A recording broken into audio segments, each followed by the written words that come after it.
नमस्कार, आवाज समाचार में आपका स्वागत है। मैं हूं मनोज श्रीवास्तव। खबरों की शुरुआत करते हैं इस वक्त की हेडलाइंस के साथ।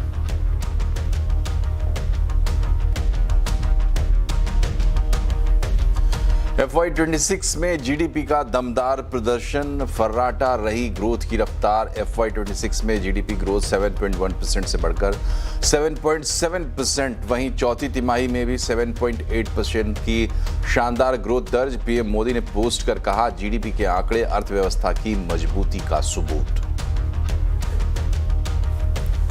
सरकार और आरबीआई ने विदेशी निवेशकों को दी बड़ी राहत। सरकारी सिक्योरिटीज में निवेश पर ब्याज और कैपिटल गेन्स पर नहीं लगेगा कोई टैक्स। फैसला 1 अप्रैल से लागू।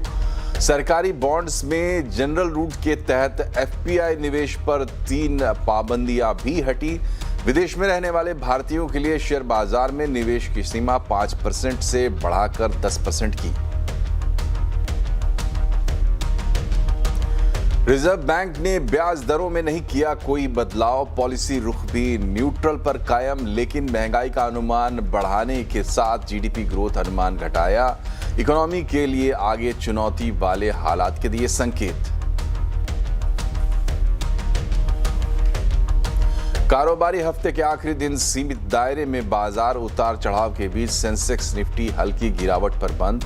पीएसयू बैंक, रियल्टी, फार्मा शेयरों में हल्की खरीदारी। निफ्टी मेटल इंडेक्स करीब 1.5% की गिरावट के साथ बंद। ट्रेड डील को लेकर यूएस टीम के साथ अच्छी बातचीत। वाणिज्य मंत्री पीयूष गोयल का बयान, कहा सभी अनसुलझे मुद्दों को सुलझाने पर तेजी से काम। डील का पहला चरण अगले महीने हो सकता है पूरा।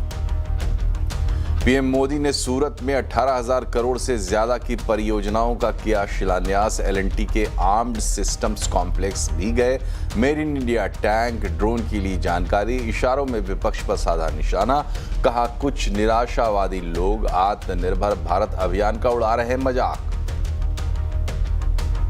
अदालतों में एआई के इस्तेमाल पर सुप्रीम कोर्ट ने जारी किए ड्राफ्ट रूल्स। आदेश लिखने में एआई का नहीं होना चाहिए इस्तेमाल। ड्राफ्टिंग, सबूत या दलीलों में एआई टूल के इस्तेमाल की इजाजत। तमिलनाडु के पूर्व बीजेपी अध्यक्ष के अन्नामलाई ने किया नई पार्टी बनाने का ऐलान। बोले लड़ेंगे अगला चुनाव। बीजेपी से इस्तीफा हुआ मंजूर। लंबे वक्त से चल रहा था आला कमान से मतभेद।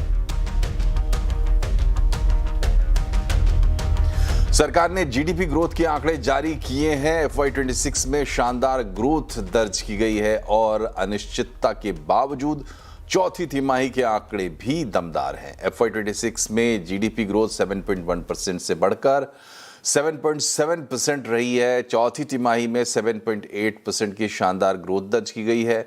पीएम मोदी ने भी पोस्ट करके कहा है कि भारत की विकास गति मजबूत बनी हुई है। जीडीपी के आंकड़े अर्थव्यवस्था की मजबूती के सबूत हैं। ये आंकड़े 140 करोड़ भारतीयों की मेहनत को दर्शाते हैं। और जीडीपी के आंकड़ों पर मुख्य आर्थिक सलाहकार वी अनंत नागेश्वरन ने कहा कि नए डेटा सीरीज के मुताबिक भी जीडीपी में 7% से ज्यादा की ग्रोथ दर्ज की गई है। हालांकि पश्चिम एशिया संकट से भारतीय अर्थव्यवस्था पर जोखिम बना हुआ है। वी अनंत नागेश्वर से खास बातचीत की हमारे संवाददाता आलोक प्रियदर्शी ने।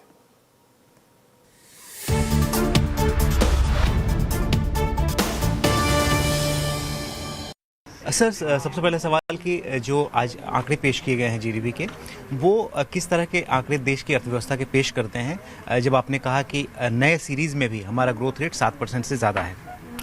Yes, it is true that we still remain one of the world's fastest growing economies, and the new GDP series have reinforced that we were poised to grow at 7+% in FY27 as well, had the conflict not broken out on February 28th. So what the new GDP series and the growth numbers for FY26, which we have seen today, are reinforcing is that the Indian economy has the macroeconomic resilience and the strength to be able to withstand the current global uncertainty and to be able to restore the kind of growth that we were experiencing before the conflict broke out.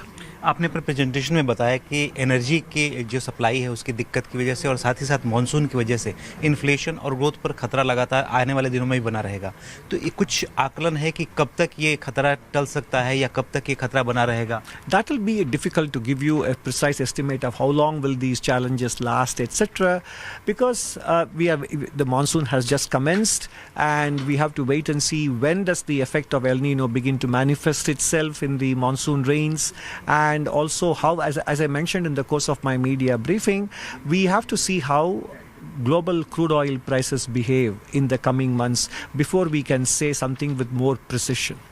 Sir, मेरा आखिरी सवाल कि आज जो फैसला लिया गया FIIs को लेकर कैपिटल गेन टैक्स में छूट और तमाम राहत दी गई है, उसका मकसद क्या था? क्या CAD पर उस पर कितना प्रभाव पड़ेगा और इस तरह के क्या रिफॉर्म आने वाले दिनों में भी जारी रहेंगे? No, I can't speak about what other measures that the government would take. That is for the government to decide depending on the evolving circumstances. Now, these are measures taken to facilitate easier financing of the current account deficit. They are not directly going to influence how much the current account deficit will widen. The current account deficit is impacted by obviously export and import growth and by remittances, etc. So based on historical experience, yes, the current energy price shock should widen the current account deficit, and that is why these measures will be important to help finance it. Thank you. Thank you CNBC से आज बात करने के लिए।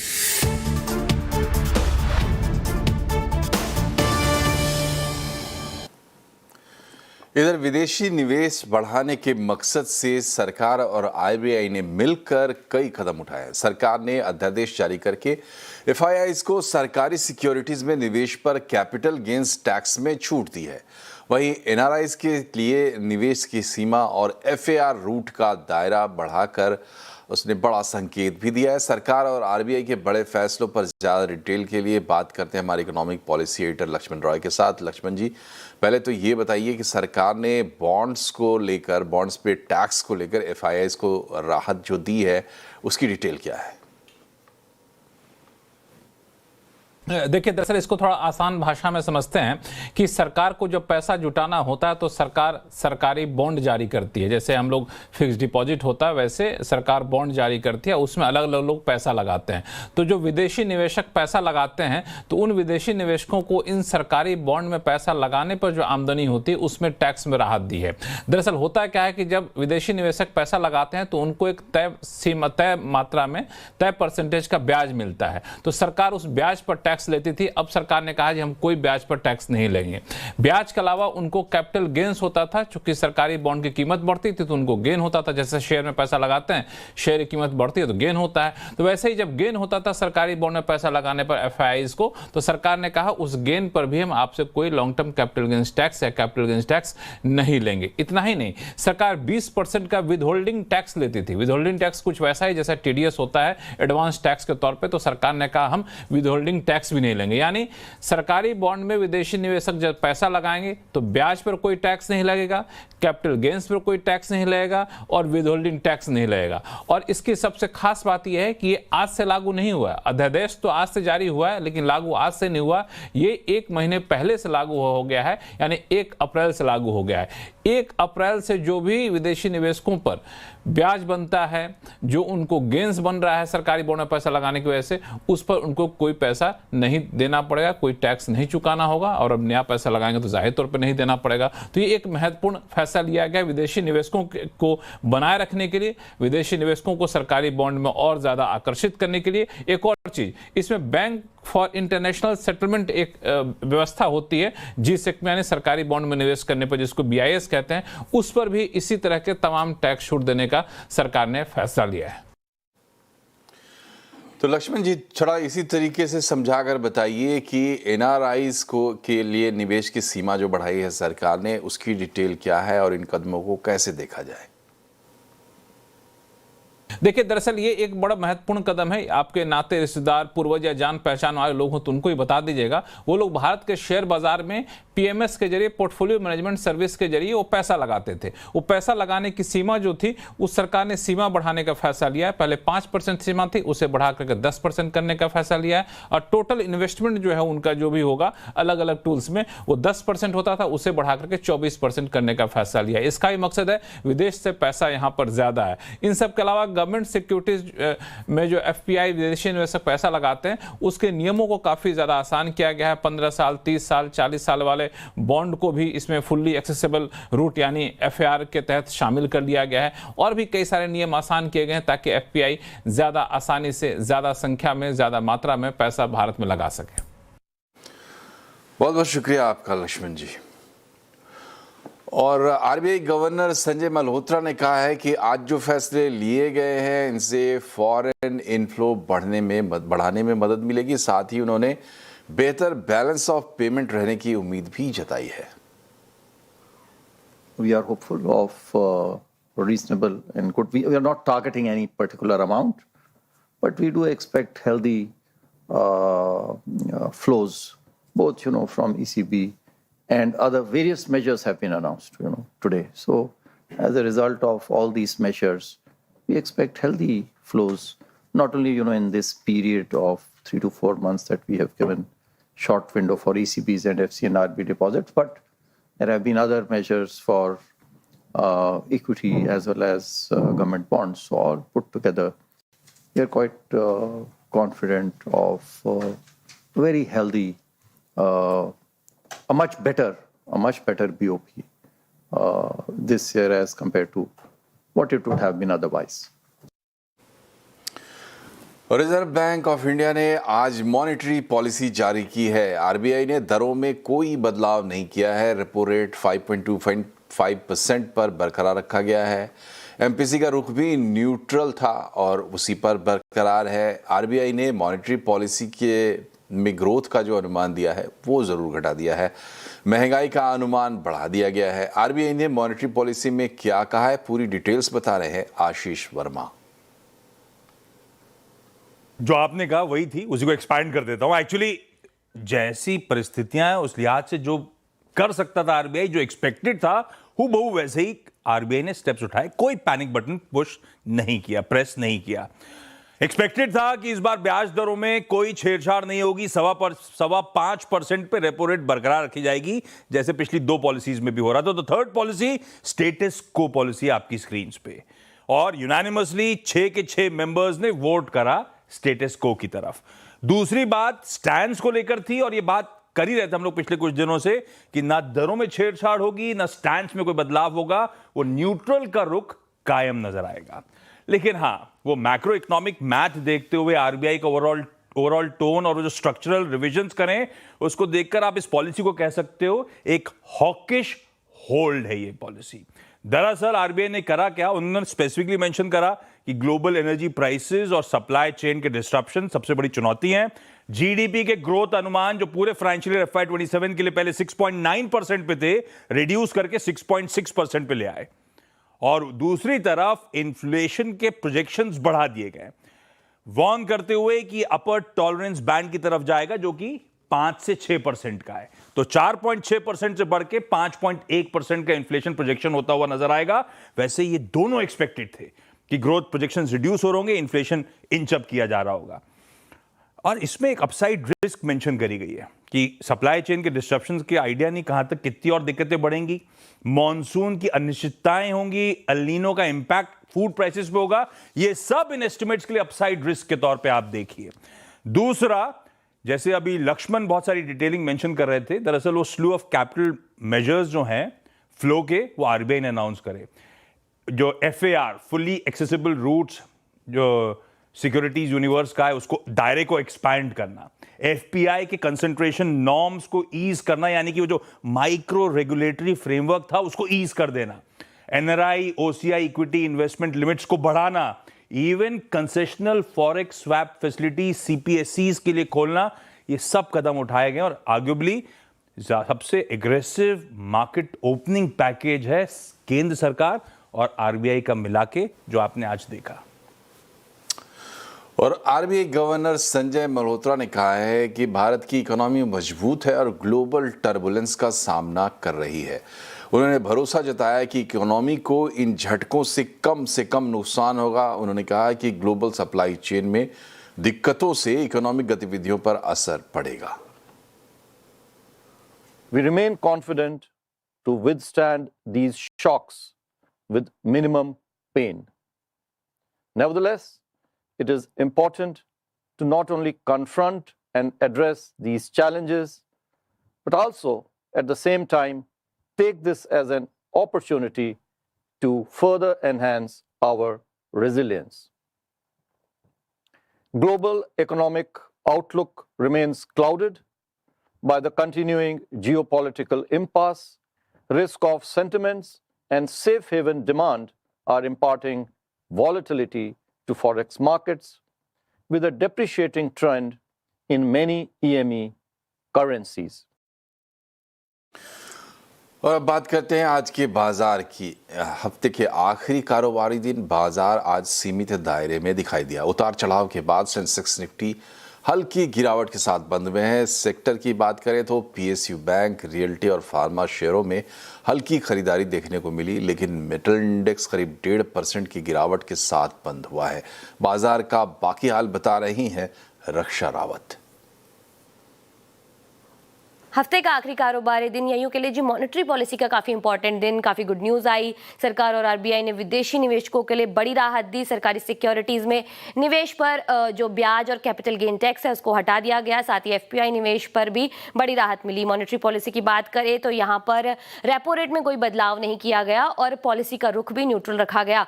RBI monetary policy के बाद यहाँ पर बाजार में ऊपरी स्तरों से मुनाफा वसूली देखने को मिली। और निफ्टी की बात करें तो 50 अंकों की गिरावट के साथ क्लोज हुआ है। निफ्टी बैंक में निचले स्तरों से रिकवरी आई और यहाँ पर करीब करीब 200 अंकों की मजबूती देखने को मिली। मिड कैप में 200 अंकों की गिरावट देखने को मिली और स्मॉल कैप ने एक फ्लैट क्लोजिंग दी। सेक्टोरियल पिक्चर की बात करें तो यहाँ पर आज के लूजर्स में शामिल है Nifty metal index, capital market shares, IT index, oil and gas, energy और कैपिटल गुड शेयर्स। अगर आज के गेनर्स की बात की जाए तो यहाँ पर PSU bank, realty, pharma, FMCG, financial, ये सारे पैक थे जहां से खरीदारी देखने को मिली। निफ्टी 50 लूजर्स की बात करें तो यहाँ पर हिंडाल्को मेटल पैक से, आईटी पैक से, विप्रो बायबैक था, आज उसकी रिकॉर्ड डेट थी तो वहां से क्लियरली प्रेशर बनता हुआ दिखाई दिया। ट्रेंट में भी गिरावट देखने को मिली। इसके अलावा कोल इंडिया, टीसीएस और टाटा स्टील जैसे काउंटर थे जिन्होंने निफ्टी को डिसअपॉइंट किया। आज के गेनर्स की बात की जाए तो यहाँ पर Adani enterprises, HUL, Adani ports, axis bank, Bajaj finance और मैक्स हेल्थ केयर जैसे काउंटर थे जहां पर क्लियरली गेन्स देखने को मिले। अगर आज के लूजर्स की बात करें तो यहाँ पर कैपिटल मार्केट शेयरों में काफ़ी ज़्यादा गिरावट देखने को मिली और उसके अलावा मेटल पैक था जहां पे काफ़ी ज़्यादा प्रेशर देखने को मिला। तो ये था आज के बाजार का पूरा हाल। और आज आवाज़ अड्डा में भी हम इसी पर चर्चा कर रहे हैं। एफआईआईज पर सरकार ने जो एक्शन लिए हैं, क्या उससे इकोनॉमी और बाजार को मजबूती मिलने वाली है?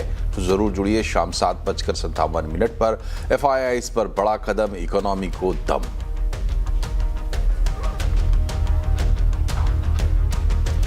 वाणिज्य मंत्री पीयूष गोयल ने अमेरिका के साथ ट्रेड डील को लेकर बड़ा अपडेट दिया है। एक कार्यक्रम में उन्होंने कहा कि ट्रेड डील को लेकर यूएस टीम के साथ बातचीत अच्छी रही है और यूएस के साथ ट्रेड डील बहुत जल्द पूरा होने की उम्मीद है। उन्होंने कहा कि सभी अनसुलझे मुद्दों को सुलझाने पर तेजी से काम हो रहा है। डील का पहला चरण अगले महीने पूरा हो सकता है। Well, we had excellent discussions from 2nd to 4th of this month. We had a full team of officials from different divisions of trade from USA in Delhi. I also met with them yesterday and we are fast moving towards closing all the open ends, and I think by sometime by the middle of next month or so we should be in a position to execute a very, very vibrant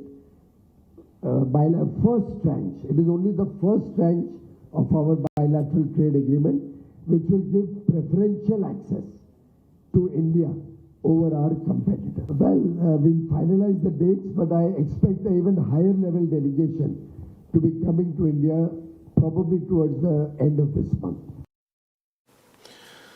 और यहाँ रुकते एक छोटे से break के लिए, लेकिन आवाज समाचार में खबरें अभी और भी हैं, बने रहिए हमारे साथ।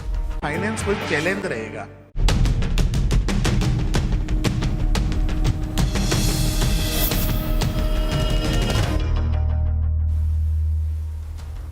ब्रेक के बाद एक बार फिर से आपका स्वागत है आवाज समाचार में। देश की अदालतों में एआई का कितना इस्तेमाल हो, इस पर सुप्रीम कोर्ट ने ड्राफ्ट रूल्स जारी किए हैं। ड्राफ्ट रूल्स के मुताबिक आदेश लिखने में एआई का इस्तेमाल नहीं होना चाहिए। ड्राफ्टिंग, सबूत या दलीलों में एआई टूल का इस्तेमाल किया जा सकता है। क्या है पूरी खबर, बता रहे हैं असीम मनचंदा। आजकल एआई का इस्तेमाल काफ़ी तेज़ी से बढ़ रहा है। देश की अदालतों में एआई का इस्तेमाल कहां पर हो, कहां पर इसका प्रतिबंध हो, इसको लेकर के सुप्रीम कोर्ट ने एक ड्राफ्ट नियम जारी किए। सबसे पहले सुप्रीम कोर्ट ने कहा है कि अदालतों के फैसला देने में सुनवाई के दौरान, जमानत की याचिकाओं के दौरान एआई का इस्तेमाल पूरी तरह से बैन होना चाहिए। जबकि सुप्रीम कोर्ट ने यह भी कहा है कि अगर कोई व्यक्ति पिटीशन दायर करता है, वो सबूत देता है या कोई दलील देता है, तो उसके अंदर एआई टूल्स का इस्तेमाल किया जा सकता है, लेकिन उस व्यक्ति को रिटर्न में डिक्लेरेशन देना होगा कि यहाँ पर उसने एआई का इस्तेमाल किया है। और अगर किसी भी तरह की इसमें कोई गलती होती है तो जो लिटिगेंट है या फिर जो लॉयर है उसकी इसमें पूरी तरह से जवाबदेही तय होगी। इसके साथ साथ जो भी मैनेजमेंट के इश्यूज है, जिसमें कि केस का ट्रांसक्राइब करना है, ट्रांसक्रिप्ट करना है, केस की समरी करनी है, केस की डेट्स के तय करना है, तो उसके अंदर भी एआई का इस्तेमाल किया जा सकता है। तो ये सारे मुद्दे हैं जिस पर कि सुप्रीम कोर्ट ने एक ड्राफ्ट जारी करके सभी स्टेक होल्डर्स के से 20 जून तक राय मांगी है। एक बार सबसे राय मिल जाती है तो उसके बाद सुप्रीम कोर्ट इस मामले में ये गाइडलाइंस को नोटिफाई कर देगा और उसके बाद देश की सभी अदालतों में एआई के इस्तेमाल की शुरुआत हो सकती है। इधर एआई बनाने वाली कंपनी एंथ्रोपिक ने चेतावनी दी है। कंपनी का कहना है कि एआई जल्द खुद को बेहतर बनाने में सक्षम हो सकता है, जो कि बड़ा खतरा साबित हो सकता है। क्या कहा है एंथ्रोपिक ने, बता रहे हैं आशीष चतुर्वेदी। दुनिया की नंबर 1 एआई कंपनी एंथ्रोपिक, अब इसी को एआई से डर लगने लग गया। डर इस बात का है कि एआई के अंदर अब ऐसी कैपेबिलिटीज निकल कर आ गई हैं जहां पर वो अपने आप को एनहांस कर सकता है, फीचर्स ऐड कर सकता है और आगे जाके इसके दुष्परिणाम भी आपको देखने को मिल सकते हैं। और इस स्थिति के लिए ज़्यादा लंबा समय नहीं है। एंथ्रोपिक कह रहा है कि अगले 2 साल के अंदर ही आप देखें तो स्थिति बन सकती है जहां पर एआई का जो थ्रेट है, आप तो सिर्फ यही सोच रहे होंगे कि एआई आपकी नौकरी ले लेगा, नहीं, इसके जो इम्पैक्ट है कहीं ज़्यादा देखने को मिल सकते हैं। और अगले 2 साल में ऐसा माना जा रहा है कि एआई के अंदर ऐसी पॉसिबिलिटीज़ आ जाएंगी कि ह्यूमन इंटरवेंशन के बिना, किसी भी व्यक्ति की निगरानी के बिना एआई अपने आप को और सक्षम बना सकता है और फीचर्स ऐड कर सकता है। तो इसके परिणाम ना कि सिर्फ नौकरियों पर देखने को मिल सकते हैं, पूरी की पूरी अर्थव्यवस्था को भी इसका एक बड़ा चैलेंज यहाँ पर देखने को मिल सकता है। बड़े पैमाने इस चीज़ के आप समझ के देखिए, एआई अगर अपने आप में नए फीचर्स ऐड कर रहा है और इसका ह्यूमंस के पास कोई कंट्रोल नहीं होगा, तो हो सकता है कि आगे जाके समाज है, कानून है, अर्थव्यवस्था है, सब पर असर ये देखने को मिल सकता है। अब बड़ी दिक्कत की बात यह है कि दुनिया भर की जो एआई कंपनीज हैं एक दौड़ में लगी हुई हैं कि किसका एआई सबसे बेहतर हो। ऐसे में जब एंथ्रोपिक की तरफ से चेतावनी आ रही है, तब ये बात सोचनी पड़ेगी कि क्या अब वक्त आ गया कि एआई की जो ग्रोथ है इसे थोड़ा सा धीमा किया जाए, इसके ऊपर कोई रेगुलेशन लगाया जाए या फिर रोका जाए इस ग्रोथ को। अब दिक्कत की बात यह भी है कि आपकी और मेरी जिंदगी में एआई अब इतना ज़्यादा घुस चुका है कि क्या हम तैयार हैं एआई की इस ग्रोथ को धीमा करने के लिए? भारत में फ्लेक्स फ्यूल मोबिलिटी में आज भी एक बड़ा कदम उठाया गया। भारत ने इथेनॉल ब्लेंडिंग वाला फ्यूल E85 लॉन्च कर दिया है। पेट्रोलियम मंत्री हरदीप सिंह पुरी ने इसे लॉन्च किया है। ये कदम ऐसे समय उठाया गया है जब मारुति सुजुकी और हीरो मोटोकॉर्प ने फ्लेक्स फ्यूल वाली गाड़ियां लॉन्च की है। वैगन आर और स्प्लेंडर व्हीकल का फ्लेक्सी फ्यूल वर्जन लॉन्च किया गया है। ऐसे में माना जा रहा है कि E85 से फ्यूल मोबिलिटी में बड़ी प्रगति होगी। पूरे देश में 50 से ऊपर जगहों पर ये फ्यूल मिलेगी। इससे प्रदूषण कंट्रोल में मदद होगी। Today what are we doing? We are introducing an E85 fuel. Don't mix it up with the basic blend which is at 20-21%. We are dealing with that separately. I am hoping that within a few weeks we will have 50 to 100 E85 dispensing stations available in different parts of India, the NCR region and the Pune, Nagpur, Mumbai belt. प्रधानमंत्री नरेंद्र मोदी आज गुजरात और दमन के दौरे पर है। PM ने आज सूरत में 18,000 करोड़ से ज्यादा की परियोजनाओं का लोकार्पण और शिलान्यास किया। इसमें 7,689 करोड़ का वडोदरा मुंबई एक्सप्रेसवे, 4,547 करोड़ का ट्रांसमिशन नेटवर्क विस्तार और 1,000 करोड़ से ज्यादा की GIDC इंफ्रास्ट्रक्चर परियोजनाएं शामिल हैं। प्रधानमंत्री मोदी सूरत में L&T के आर्म्ड सिस्टम्स कॉम्प्लेक्स भी गए, जहां उन्होंने made in India tank drone की जानकारी ली। प्रधानमंत्री ने अपने संबोधन में कहा कि ये दशक आपदाओं का दशक बन गया है, लेकिन भारत डटकर इस चुनौती का सामना कर रहा है। उन्होंने विपक्ष पर भी निशाना साधा। ये दशक दुनिया के लिए आपदा का दशक सिद्ध हो रहा है। हमने बीते समय में एक के बाद एक वैश्विक आपदाएं देखी है। पहले बहुत बड़ा कोरोना का संकट आया, फिर जगह जगह युद्ध शुरू हो गए और अब इतना बड़ा ऊर्जा संकट, इसने पूरी दुनिया को अस्त व्यस्त कर दिया है।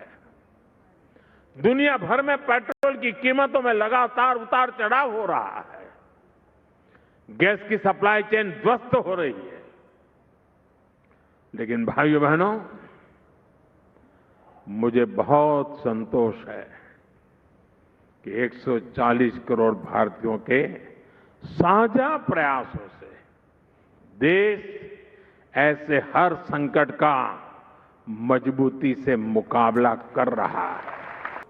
आज देश में कुछ निराशावादी लोग हैं जो आत्मनिर्भर भारत अभियान का मजाक उड़ाते रहते हैं। तमिलनाडु के पूर्व बीजेपी अध्यक्ष और पूर्व IPS के अन्नामलाई का पार्टी से इस्तीफा आज मंजूर हो गया। बीजेपी अध्यक्ष नितिन नवीन ने आज उनका इस्तीफा मंजूर कर लिया। अन्नामलाई ने आज नई पार्टी बनाने की घोषणा भी कर दी। अन्नामलाई ने कहा है कि आज से वो एक मूवमेंट शुरू करने जा रहे हैं और तमिलनाडु के अगले विधानसभा चुनाव में उनकी पार्टी दावेदारी करेगी। उन्होंने कहा कि उनके मन में एक बड़ा द्वंद्व चल रहा था कि वो बीजेपी के आदमी हैं या एक तमिलियन। उन्होंने पिछले साल दिसंबर में ही पार्टी को इस्तीफा देने की मंशा जता दी थी, लेकिन पार्टी ने उनसे कहा था कि वो विधानसभा चुनाव तक रुक जाए। मध्य प्रदेश में नीट परीक्षा कैंसिल होने के दबाव में एक होनहार छात्रा के सुसाइड का मामला सामने आया है। मऊगंज जिले की निवासी आकांक्षा चतुर्वेदी ने 20 मई को सुसाइड किया था। गरीब किसान परिवार की ये लड़की नागपुर में रहकर डॉक्टर बनने की तैयारी कर रही थी। पिता किसान क्रेडिट कार्ड से कर्ज लेकर बेटी को पढ़ा रहे थे। आकांक्षा की नीट की परीक्षा अच्छी हुई थी, लेकिन पेपर कैंसिल होने के बाद से वो परेशान रहने लगी थी। उसने अपने सुसाइड नोट में माता पिता से माफ़ी मांगते हुए कहा है कि वो दोबारा नीट की परीक्षा नहीं दे पाएगी। ये घटना 20 मई की है, लेकिन अब कांग्रेस पार्टी ने इस घटना को उदाहरण बताते हुए मोदी सरकार पर हमला किया है। राहुल गांधी ने कहा है कि आकांक्षा की मौत आत्महत्या नहीं, मोदी जी की एक भ्रष्ट टूटी हुई व्यवस्था की देन है। वहीं परिजनों का कहना है कि आकांक्षा नीट कैंसिल होने से निराश हो गई थी। वो सदमे थी, बच्ची सदमे में थी। बच्ची जब पेपर दी तो उसका मतलब जब पेपर दे के घर आई तो वो बहुत खुशहाल थी। उसका पेपर बहुत अच्छा गया था। मानो बोली कि हम 650 से नीचे मेरा मार्क नहीं आएगा। और जब पेपर लीक हो गया तो बच्ची काफ़ी सदमे में आ गई, काफ़ी दुख में आ गई। खाना पीना सब बंद कर दी थी और किसी से बात वोत करने में भी ज़्यादा उत्सुक नहीं रहती थी। और इसी के साथ आवाज समाचार में फिलहाल इतना है, लेकिन यहाँ खबरों का सिलसिला लगातार जारी रहेगा। आप भी जुड़े रहिए और खबरों से रहिए अपडेट हमारे सोशल मीडिया हैंडल्स के जरिए। नमस्कार।